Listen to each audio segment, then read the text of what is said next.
A bullet from the back of a bush took Medgar Evers' blood. A finger fired the trigger to his name. A handle hid out in the dark, a hand set the spark, two eyes took the aim behind a man's brain, but he can't be blamed, he's only a pawn in their game.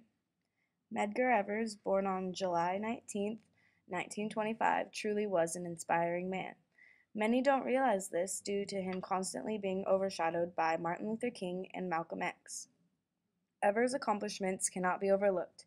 He worked very hard pursuing freedom and equal rights for African Americans. Medgar was the first major civil rights leader to be assassinated in the 1960s. His death prompted President John F. Kennedy to ask Congress for a national civil rights bill. During these chaotic times, lynching was common. Discrimination was an everyday topic. Evers was determined not to cave into hardship. 5 days a week, he walked 12 miles each day to earn his high school diploma. After his schooling, he joined the U.S. Army during World War II. Later, he and his newly reunited brother decided they wanted to vote in the next election. The aim of discrimination was to keep the power in the hands of the Southern white population, which prevented African Americans from voting. When Medgar and his brother arrived, there was a white blockade 200 strong. The men were not able to vote that day. Soon enough, Evers joined the NAACP full-time. Within 2 years, he was appointed the position of State Field Secretary. As young as he was, his name was the most well-known of the organization. Evers decided to move his family to Jackson, Mississippi. He spoke of the need to overcome hatred and promote understanding and equality between races. Not everyone in Mississippi agreed with this message. Medgar was soon featured on a 9-man death list. He and his family endured many threats and violent acts, yet he still persisted his efforts.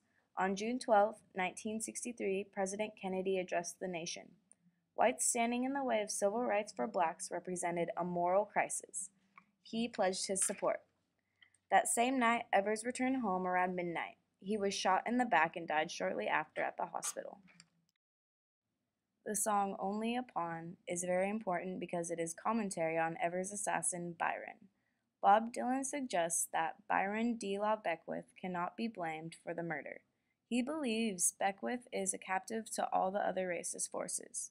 Dylan expresses, "They know not what they do." Finally, in 1994, Byron was convicted of his crime. Evers' assassination foreshadowed the violence to come. It also inspired civil rights leaders to work for the cause with much more dedication. Above all, it inspired them to work with the courage that Medgar had shown. Today, Medgar Evers was buried from the bullet he caught. They lowered him down as a king. On the stone that remains, carved next to his name, his epitaph plain, only a pawn in their game.